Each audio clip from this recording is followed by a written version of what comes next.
nosso irmão Ramatiz, pela oportunidade que nos dão de mais uma vez divulgar conhecimentos desse nível de aprendizagem, a fim de nos tornarmos mais úteis no campo do bem, nesse período de transição, de urgência que estamos atravessando no mundo, na atualidade. Que possamos aproveitar esse conhecimento para nos autocurarmos e auxiliarmos a cura dos nossos semelhantes. Que não nos caiba nenhum sentimento de vaidade, de orgulho, mas um reconhecimento maior pela Tua presença em nós, que nos permite aprendermos, compreendermos as nossas metas espirituais a fim de evoluirmos e sermos mais úteis. Que assim seja. Muito bem. Bem, então esse seria o segundo módulo. Eu vou ler a programação para vocês, tá? Então nós teremos aqui o segundo módulo de cura multidimensional. Agora eu vou dar um aviso. Eu não vou fazer novamente esse ano, tá? Eu vou encerrar hoje. Eu vou fazer só uma vez no ano, a partir de agora, esse curso, tá? Porque nós já temos os livros, né?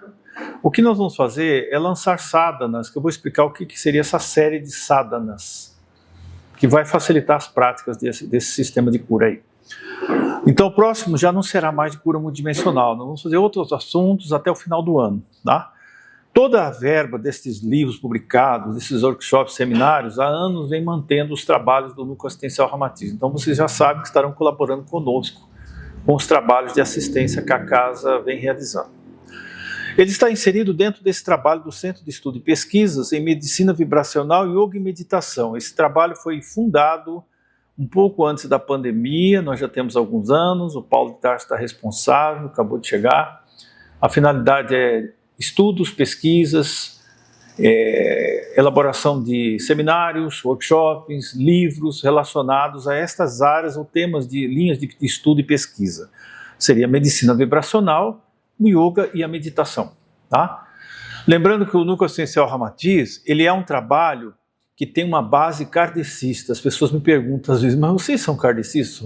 Somos kardecistas, mas nós também somos católicos, umbandistas, espiritualistas. Brincadeira.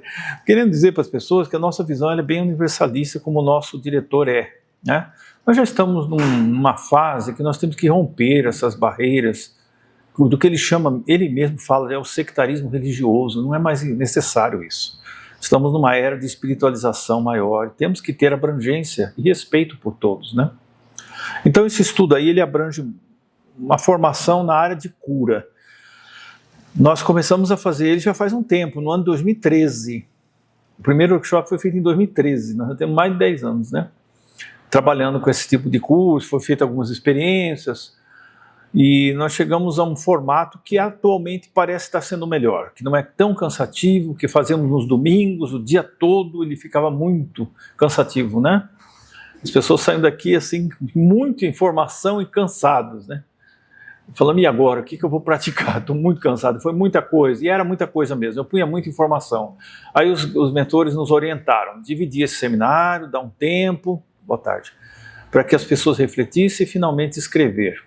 Então tá aí, a explicação. Então vamos lá, a primeira aula, esse segundo e último módulo, ele tem duas finalidades. Nós vamos trabalhar conceitos relacionados à ética de um curador. O que é ser um curador, realmente? Qual é o preparo de uma pessoa? Será que é só conhecer técnicas de cura, essas práticas avançadas que eles passam para nós, trabalho com energias? Não é só isso. Nós vamos abordar aspectos de preparo moral, formação intelectual, autodomínio e situações de como manter o corpo mais saudável, o aspecto da saúde junto da espiritualidade, como ancorar a espiritualidade na nossa vida diária, porque isso é importante demais. Então nós vamos falar sobre o preparo do terapeuta, o importante trabalho que nós temos que aprender a fazer com os mestres siderais ou mestres ascensionados. Como acessar os ashrams dos mestres. Ashram é a residência do mestre, né? Já que eles têm residência? Bom, não é bem assim. Eles têm locais de cura, onde eles dão instruções, preparam trabalhadores, são chamados ashrams, que existem aqui na Terra, existem no nível universal. Cada mestre tem seu ashram, onde ele prepara discípulos, trabalhadores. Vamos falar sobre as iniciações, o processo de ascensão, para quem ainda não teve contato com esse conhecimento, contato com esses seres especiais entre aspas, não é bem assim, né? No campo universal. São seres muito mais avançados que nós, nosso nível aqui. A fusão com seres cósmicos e com Deus. Cuidando do templo de Deus, alimentação ideal para nossas tarefas de cura e para manter a saúde impecável, fortalecimento e purificação, exercícios, yoga, alongamentos, honrar a si mesmo, trabalhar a entrega e o desapego. Na segunda parte nós vamos falar sobre a ancoragem da espiritualidade na nossa vida diária, cotidiana.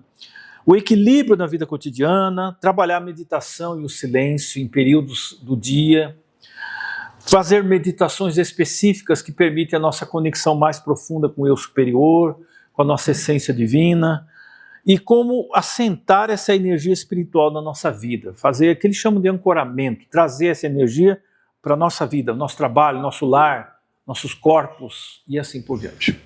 Na terceira aula seria trabalhar com os arquétipos, nós vamos definir a importância de trabalhar com mantras, com sons terapêuticos, as frequências bineurais, as frequências solfejo, luz, que é o trabalho com raios, né?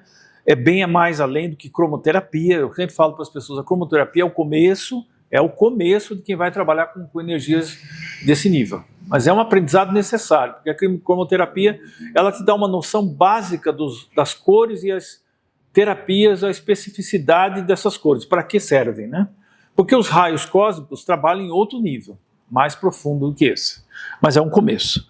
A comunicação com o eu superior, como ela acontece, essa comunicação, a manifestação da realidade, como que nós podemos trabalhar a criação da nossa realidade, porque todos nós somos co-criadores com Deus.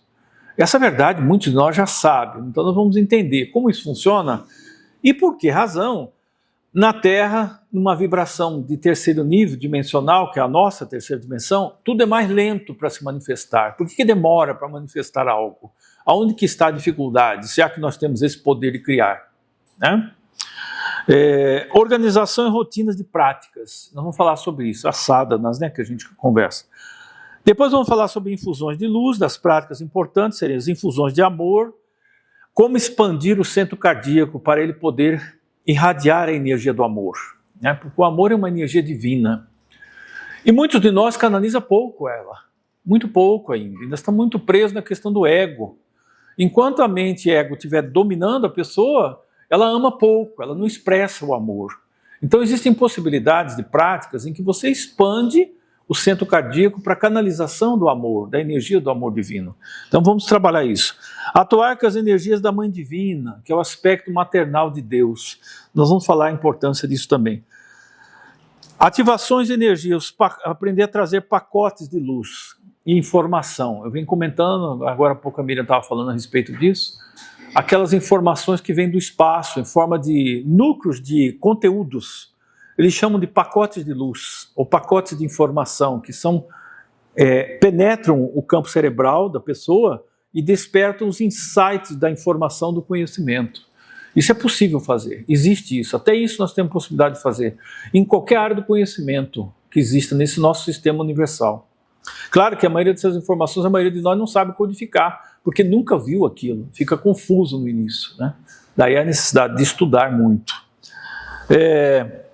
Falar de universos, galáxias, invocação de energias, iniciação com a Mãe Divina. E esse programa não está bem engessado não, pessoal, porque sempre que eu vou montar esse tipo de trabalho vem mais uma coisa. Eu vou falar mais uns assuntos novos aqui que não está no livro, para variar não está no livro. Então, o livro é referência, mas a gente vai ter que ir colocando mais conteúdo cada vez, né? Estamos na segunda para a terceira edição. Então é isso. Vamos iniciar então. E amanhã nós vamos fazer práticas aqui, nós vamos colocar marcas aqui, como já fizemos, tratar todos, cada um vai se tratar, vai ajudar no tratamento do outro companheiro. Não dá para pôr todo mundo na sala de cura, é pequeno, então nós vamos ter que fazer aqui, tá? Fazer uma parte do estudo que não terminarmos hoje, e aí as práticas e encerramos esse workshop. Ok? Vamos lá. Então nós estamos no nível 2. A primeira etapa é o trabalho com os mestres. Vamos citar alguns aqui, que já citamos sempre. Existem muitos nessas sessionadas. Nós vamos entender O que é um mestre ascensionado, na verdade? Quando formos falar sobre as iniciações, nós vamos entender que esta é uma etapa evolutiva, que todos nós passamos, haveremos de passar. O processo de ascensão. A ascensão ela tem etapas, ela tem a etapa planetária, você faz a ascensão planetária, você está apto a reencarnar em outros mundos superiores. Depois ela vem a ascensão começa a ser cósmica a partir daí, ela tem vários níveis para chegar em estágios que a gente não conhece em detalhes, mesmo porque eles não passam todas essas informações. Mas o estágio que nós estamos vendo aqui, esses seres que admiramos, é muito citado, eles são seres que viveram como nós aqui, viveram muitas vidas aqui na Terra. Vieram de outros mundos também, como nós viemos, em condições difíceis, se esforçaram-se, evoluíram muito e ascensionaram. Em algum momento eles chegaram num ponto em que a reencarnação terrestre passou a ser opcional, uma escolha deles. Mas permanecem trabalhando pelo planeta. Aqui nós temos Saint Germain, cada um desses mestres tem vários trabalhos, não é só a questão do trabalho com energias, não, eles têm várias áreas de conhecimento. Todos eles, sem exceção, praticamente, eu não diria sem exceção, acho que a grande maioria deles está ligada a algum caminho religioso e espiritual na Terra. Porque o que eles fazem é apoiar o conhecimento espiritual. Significa que nós temos muitos deles que atuaram na Igreja Católica, influenciam diretamente a Igreja Católica, outros criaram, por exemplo, o movimento Rosa Cruz. O mestre Kuthumi foi um dos orientadores da teosofia, da Sociedade Teosófica. Nós tivemos também mestres que atuaram, embora isso não se fale diretamente, na codificação na doutrina espírita, fizeram também esse trabalho. Por quê? Porque o trabalho deles é a espiritualização do planeta, da humanidade. Então eles vão interferir, trazendo mensageiros, mensagens, canalizações, para poder formar um sistema que dê condições de avançar a humanidade numa área específica da espiritualidade. Então, por exemplo, tiveram várias encarnações aqui. Saint Germain, uma das encarnações dele foi José, o pai de Jesus, né? Aí tivemos outras existências conhecidas. A mestra Kuan Yin, que é daqui para lá, é ligada às falanges que orientam a região da Ásia.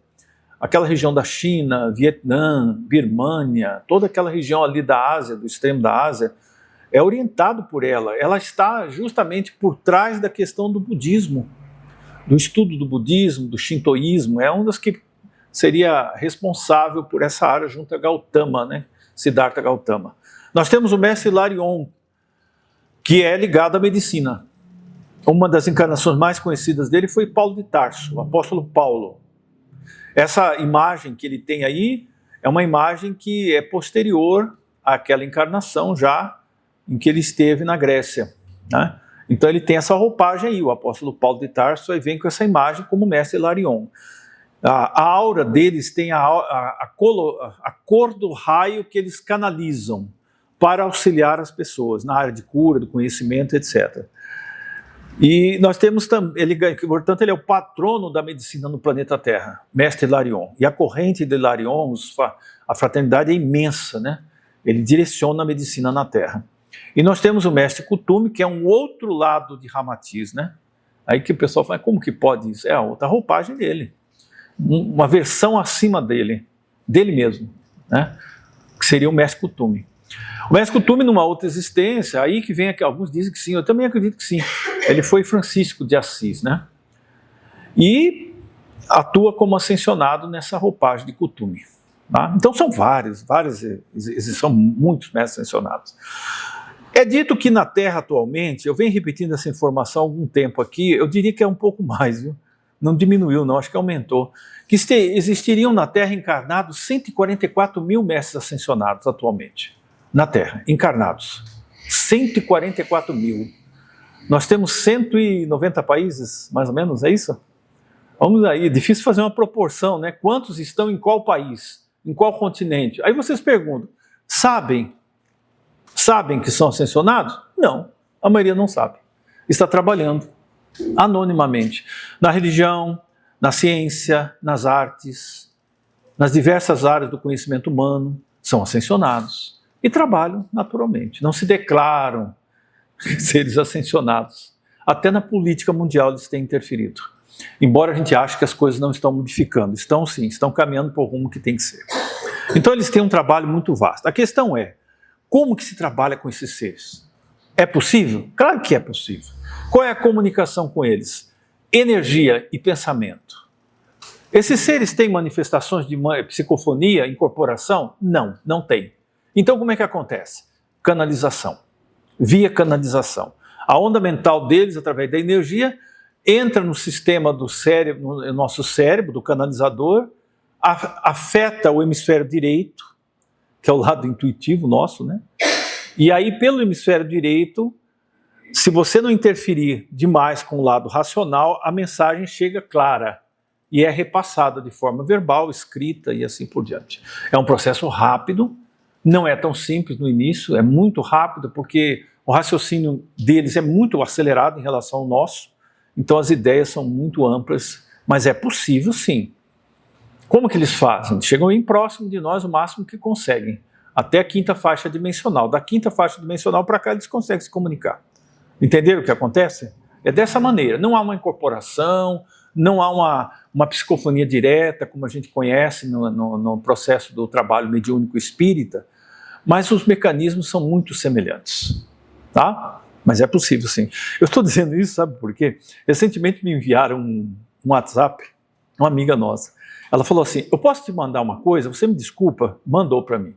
Era uma mensagem de um trabalhador, não sei se espírito ou não, em que ele fazia uma crítica aberta a quem fizesse esse tipo de busca, que estava perdendo tempo, que isso aí era muito avançado e que devia se preocupar com a reforma íntima e coisas assim.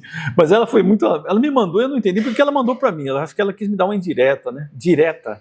Tipo assim, pare com isso, né? Mas eu não respondi, não. Até agradeci ela. As pessoas interpretam errado essas coisas, né? Realmente, a transformação moral é fundamental para todos nós. Mas isso impede que tenhamos contato com aqueles que já têm muito para nos oferecer? De modo algum. Temos muito que aprender com eles. O que eles esperam de nós? Primeiro, que você seja um canal das suas energias. Ponto. Primeira coisa, você tem que aprender a fazer isso. Segundo, que você passe o conhecimento.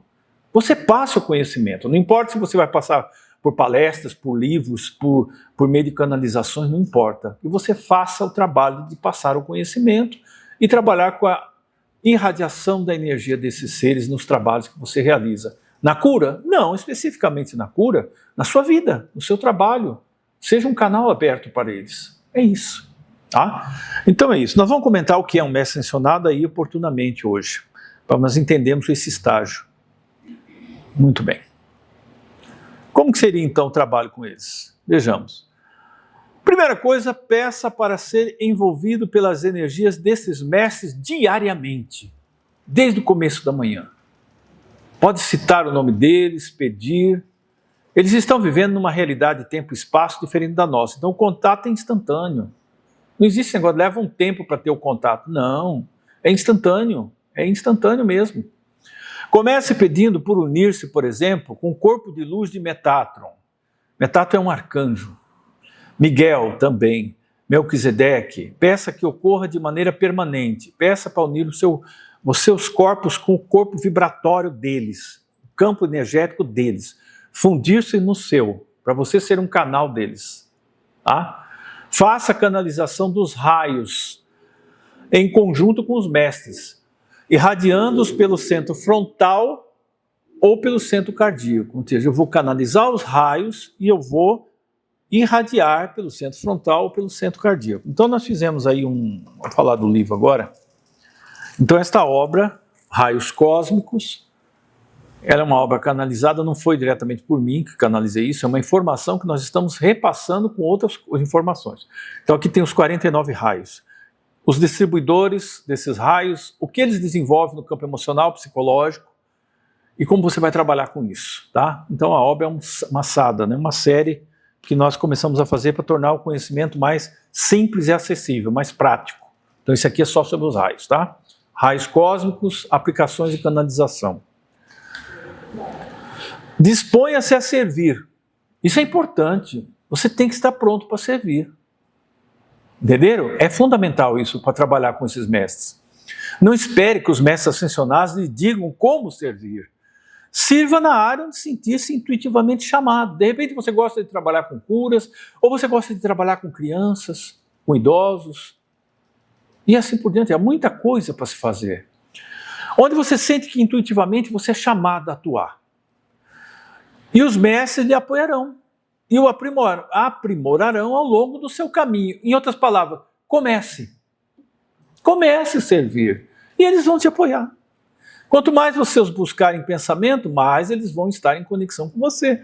E faça o trabalho silenciosamente. É isso que eles querem. Não é um privilégio de ninguém, é de todos. Que saibam a importância e a oportunidade aí. Muito bem. Então isso basicamente seria o trabalho com os mestres. O conhecimento dos raios vai ajudar, você vai trabalhar com a ancoragem de raios durante o dia a dia. Isso já vai melhorar muito a sua saúde emocional, psíquica e física. Porque os raios, eles têm vários padrões de vibração. Quando eles entram nos nossos corpos através dos canais dos chakras, dos canais energéticos, e eles seguem pelos plexos nervosos a irrigar os órgãos e aí as células de cada região do corpo, as nossas células elas ficam com um quantum de energia maior. Então o sistema imunológico ele fica muito amplo. Determinadas formações no corpo que podem ser desfeitas, que estão surgindo como doenças, esses raios podem dissolver ou neutralizar, bloquear o acesso de doenças. É verdade, isso é uma pena que a ciência ainda não consegue fazer essa ponte desse conhecimento para a ciência, né? Para a área da cura. Mas talvez seja nosso papel fazer isso, nós todos. Mostrar na nossa própria cura que isso é possível. É claro que o processo de autocura ele depende de muitos fatores. Ele depende de um equilíbrio emocional, depende de uma nova forma de vida. Não é só cuidado com alimentação, com esporte, ginástica, não é só isso. Há uma necessidade de mudança íntima da pessoa. Ela tem que também buscar mudar a forma de ver a própria vida, o semelhante, dedicar-se também ao semelhante. Há todo um contexto aí que gera uma cura permanente. Os raios ajudam muito. Em regra, eles defendem o nosso campo imunológico e podem desfazer muitas doenças nos corpos densos. A doença existe, só para relembrar a todos, ela existe em 4 corpos inferiores que nós temos. Os nossos 4 corpos inferiores, enquanto encarnados, aqui seria o nosso corpo etérico, né? Nós teremos, o mental, ou mental inferior. Nós temos o corpo emocional, que é chamado também de corpo astral, o duplo etéreo, o corpo etérico, o corpo vital e finalmente o físico. A doença está nesses corpos. Se nós conseguirmos trabalhar a purificação desses 4 corpos, a doença não tende a manifestar-se no corpo físico. Agora, existe toda uma caminhada para atingir esse preparo.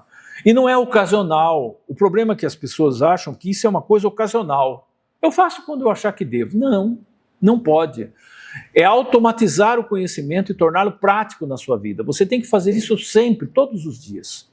Como um hábito de vida, trabalhar com as energias, irradiar energias para as pessoas doentes, sofridas, e o estágio que eles mais desejam que façamos agora, nesse momento na Terra, trabalhar pela paz mundial.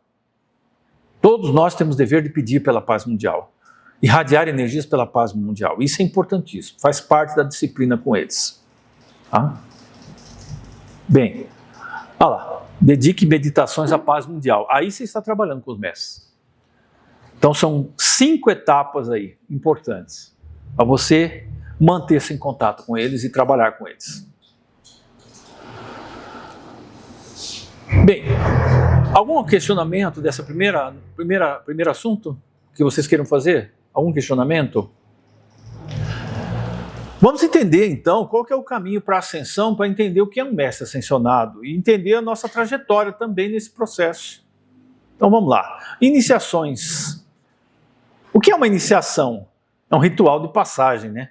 Os grandes, as religiões iniciáticas, templários e assim por diante do espiritualismo falam muito essa questão. É bonito. A iniciação é um ritual de passagem. Você está saindo de um nível para o outro, melhor. Mas você tem que fazer um compromisso de não voltar a ser quem você era. Essa é a dificuldade. Oi? Pois não? Só voltando um pouquinho na conclusão. Do último slide, sim. Normalmente as informações vindas dos espíritos, elas se manifestam de alguma forma. Isso a gente percebe, né? Através da mediunidade. esse contato com os médicos, qual é a percepção que nós temos deles? Sim. É uma coisa mais sensível?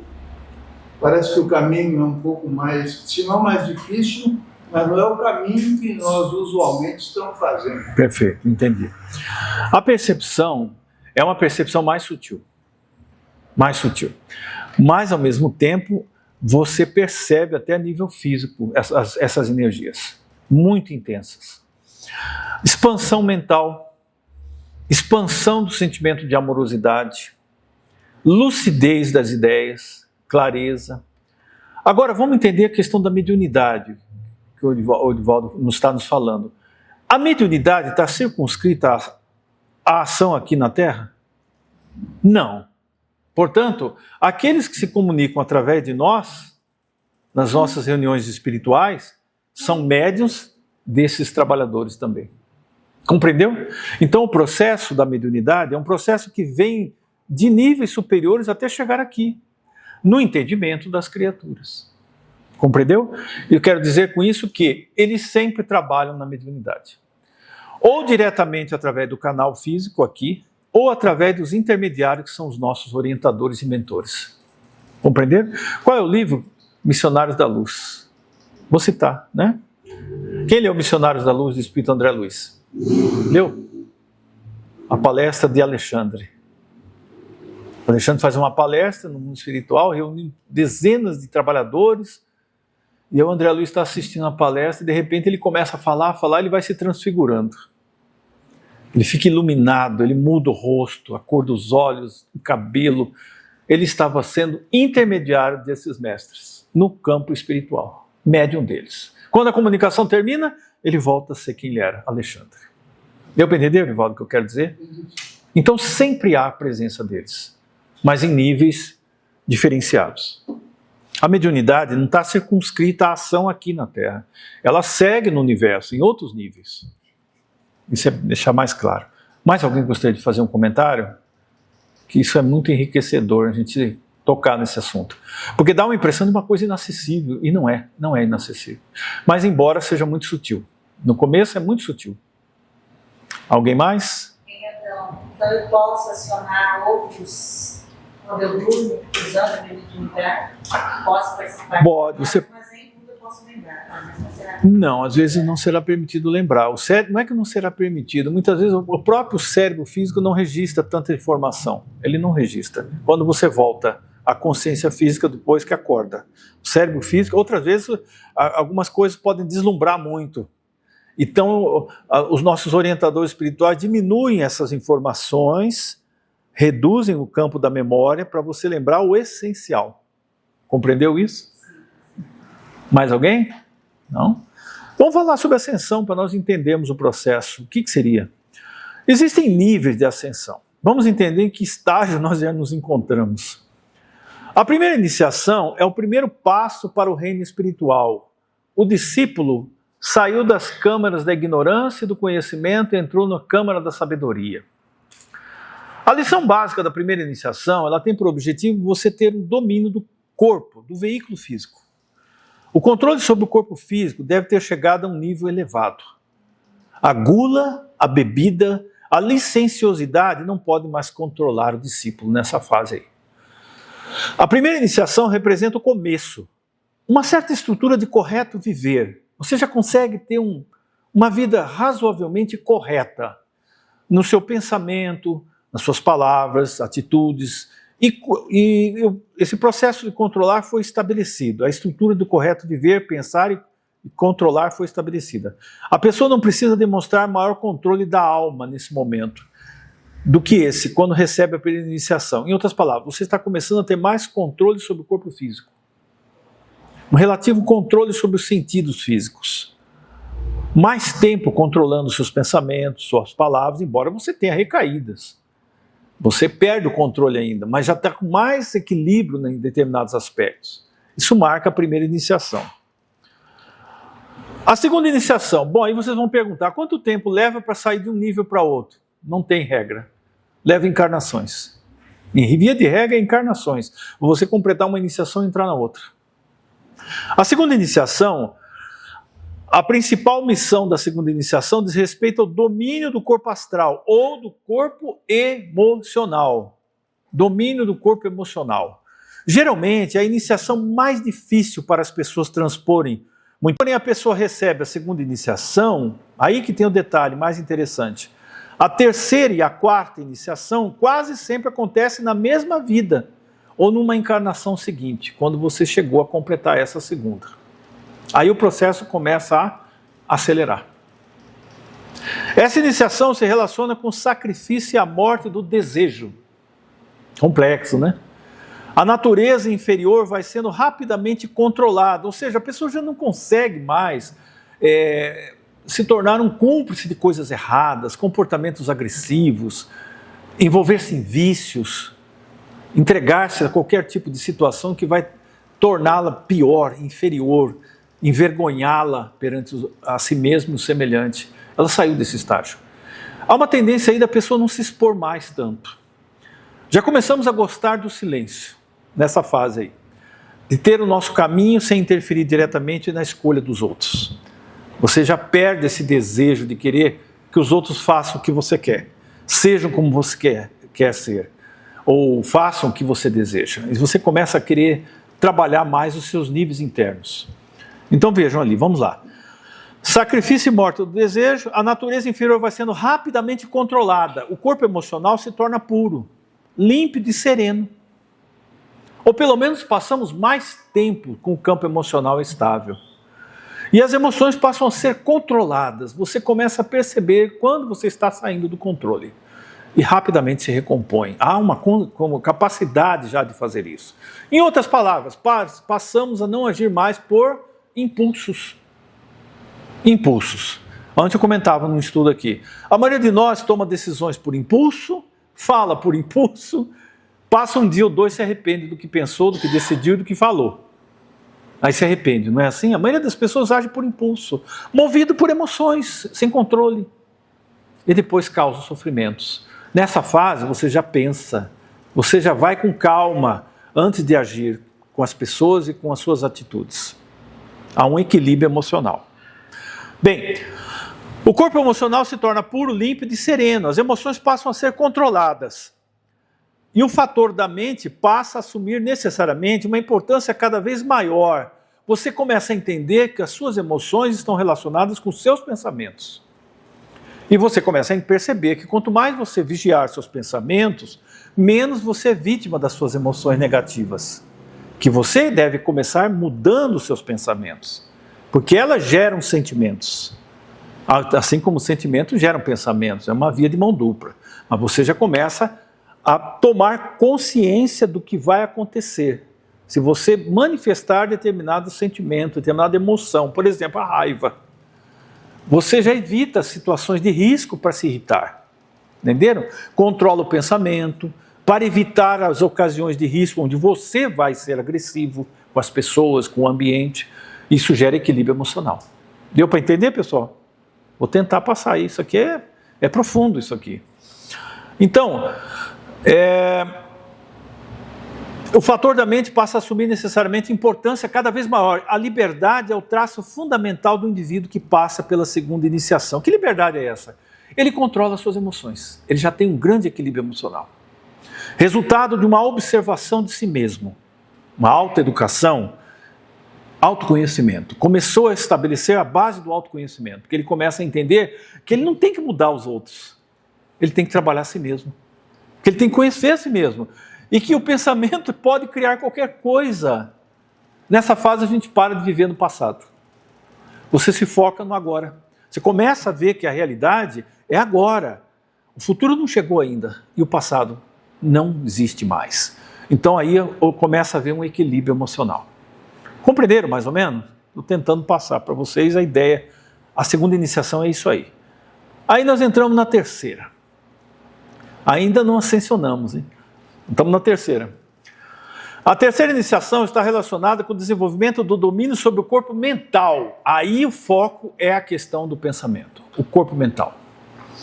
E em consequência, sobre a personalidade, conhecida também como fusão da alma. Essa fase aí, terceira iniciação, fusão da alma. É nessa iniciação que o discípulo se une, olha só, ele se une e se dissolve no eu superior. O que vai acontecer nessa fase? Primeiro, você vai ter períodos alternados. Vou falar que vocês já sentiram isso, tenho certeza, em que em algum momento você se sente melhor do que você é. Mais calmo, sereno, pensamentos elevados, tudo parece caminhar em harmonia. Você tem pensamentos construtivos e criativos. Você manifesta amor, serenidade, não há medo e age com segurança e equilíbrio. O que está acontecendo com você? Você está acessando o seu eu superior. Esse é o seu eu real. Na filosofia oriental, nós chamamos o eu superior de Atman. O Atman. O que é o Atman, ou eu superior? É o reflexo de Deus no homem, no ser humano. Então, quando você acessa os níveis do eu superior e começa a estabelecer-se aqui na terceira iniciação, você passa mais tempo nessa versão boa de si mesmo e menos na versão ruim. Ruim, entre aspas, aquela versão personalidade. Você é menos governado pelo personagem, passa mais tempo no seu eu verdadeiro. Deu para entender isso, pessoal? Isso aí é o eu superior. Todo mundo aqui deu um sorriso, fiquei feliz agora. Amanhã já está na terceira iniciação. Intuitivamente a gente percebe o nível que está. Terceira iniciação, a maioria de vocês está, assim como eu, estamos nessa faixa da terceira iniciação. Olha aí. O eu superior se revela ao próprio ser, né, a própria pessoa. É como se você olhasse para si e falasse, mas eu não sou nada disso aí. Eu sou melhor do que isso. E aí vem um sentimento de paz. Você tem uma intuição aguçada nessa fase. Você sabe o que falar, você sabe como calar, você passa a gostar do silêncio e amar a si mesmo. É nessa fase aí. Porque você está vendo sua própria versão superior. Você é esse eu superior. Você entende isso aí. Então vamos lá. Então ocorre a fusão da alma. Na visão espiritualista, a alma é eu superior, certo? Na visão espírita, é o espírito encarnado, certo? Todos sabem disso. Mas na visão da espiritualidade, espiritualismo, a alma é eu superior, certo? Fusão com a alma é fusão com o seu eu superior. É nessa iniciação que o discípulo se une e se dissolve ao eu superior. Toda personalidade fica envolvida pela luz do alto. Mesmo que seja por períodos curtos. É o que acontece. Lampejos, vislumbres do eu superior vão começar a se tornar frequentes. Cada vez mais frequentes. O discípulo não se deixa mais controlar pelo mental inferior ou desejos. Quem que cria os desejos? A mente. A mente cria desejos. Mas só que nessa fase você já tem mais controle sobre o mental inferior. É como se você visse o que ele está fazendo de lado. Eu costumo chamar isso de testemunha. Você começa a ser testemunha da sua mente. Você está percebendo o que ela está criando, mas você não se move mais com ela. Compreenderam isso? Então seria mais ou menos isso. O discípulo não é mais controlado pelo mental inferior, ou desejo. As vibrações da personalidade são muito elevadas nessa fase. O discípulo começa a receber orientação diretamente da mônada, do eu sou, do princípio divino. Lembra do primeiro nível? Aquela gravura da mônada? Aí vinha abaixo, não vinha o quê? O eu superior. Depois vinha o ser encarnado, a personalidade, não é? Não era mônada, que é Deus em nós, eu superior, e a personalidade encarnada. Só que nessa fase você já recebe muita energia da mônada. Muita energia. Essas energias despertam o lado divino da pessoa. Impulsos de amorosidade. Você começa a perceber que você não é aquilo que você achava. Você tem mais valores que você não conhecia. Capacidade de realizar coisas muito mais do que você pensa. Então aí não é uma ativação do orgulho, do ego, de jeito nenhum. É o afastamento do ego para enxergar o que você realmente é. As vibrações da personalidade são muito elevadas. O discípulo começa a receber orientação diretamente da mônada, até esse ponto de sua evolução. O discípulo só recebeu orientação que vinha da alma. Nessa iniciação, o discípulo domina habilidades de manipular a matéria do pensamento. Olha que interessante. E aprende as leis de formação do pensamento criativo. Porque quando você está em conexão com o eu superior, você relembra conhecimentos adquiridos há muito tempo. Então, naquele momento, você tem um insight de muitas coisas. Você tem facilidade para manipular o pensamento e criar realidade. Nesse nível aqui. Vamos dizer assim, você recupera esse conhecimento aqui nessa fase.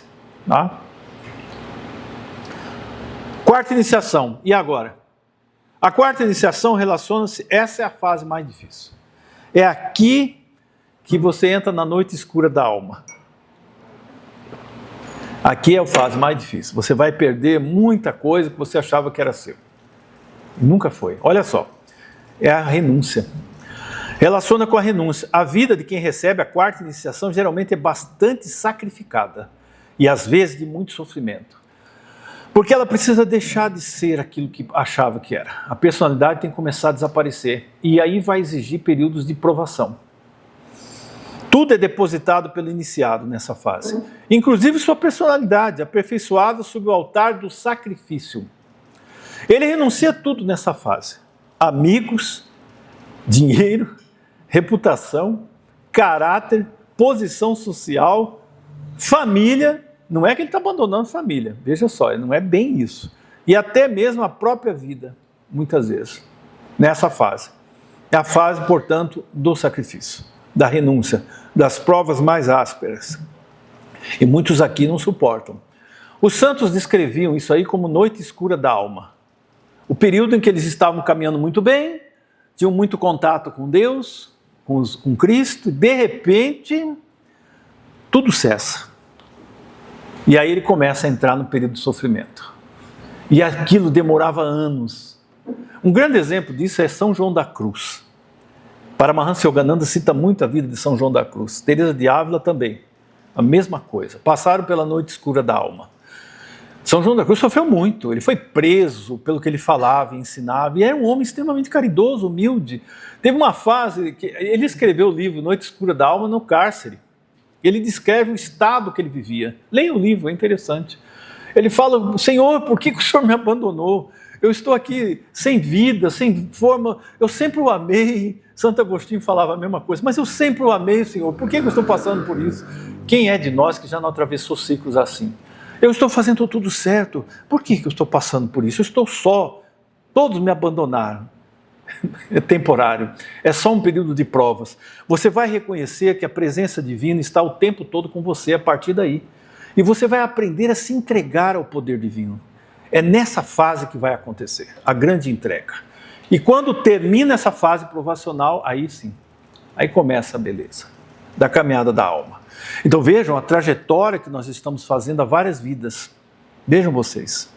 Quem estiver passando pela quarta iniciação, o que é o conselho? Paciência, confiança em Deus.